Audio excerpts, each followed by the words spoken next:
сайн байна найзуудаа. Энэ удаагийн маань сэдвээр бол хамгийн олон лайк авсан сэдв орж байна. Тестостероныг антиэстрогенээр нэмэгдүүлэх боломжтой гэсэн асуулт байсан.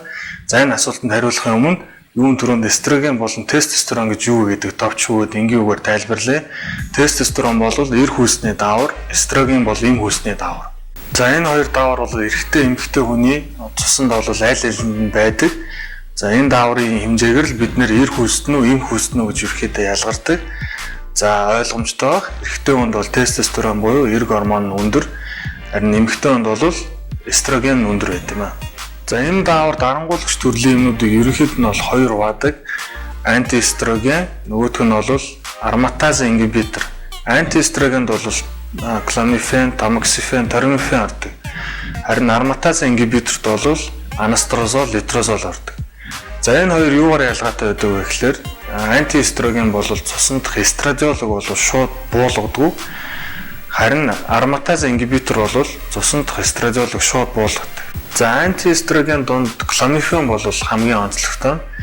За кломифен зөвхөн гипофизд үйлчилдэг. За гипофизд одоо эм гормоныг дарангуулснаар LG, FSG гэсэн гормонуудыг ялгаруулад тестостероныг нэмэгдүүлдэг. За антиэстроген болон ароматаз ингибитор бол стероид бол биш.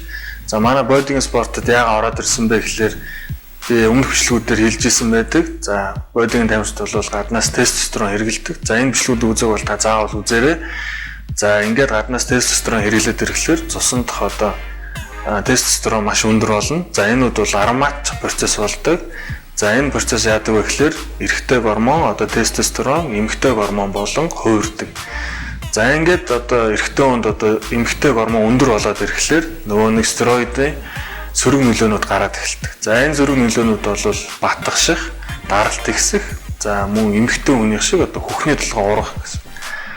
За энэ сөрөг нөлөөнүүдийг багасгах нэг бол одоо арилгах зорилгоор ерөнхийдөө антиэстроген болон ароматаз ингибиторуудыг ерөнхийдөө хэрэглэдэг юм аа.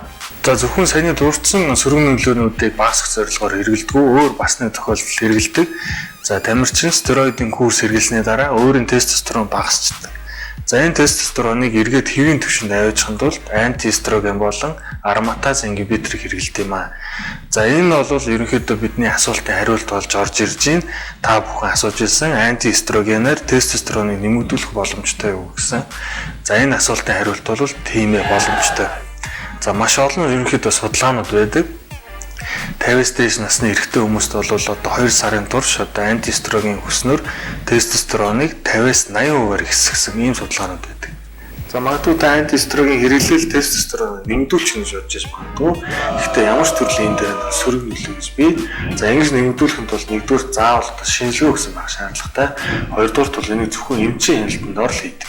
За хэрвээ танд энэ төрлийн сэдв сонирхолтой санагдсан бол дараагийн удаа тестостероныг яаж одоо антиэстрогеныг нэмэгдүүлэх дэлгэрэнгүй схемийг оруулж олно. За ингээнд бол та лайк дараарай, subscribe хийрэй.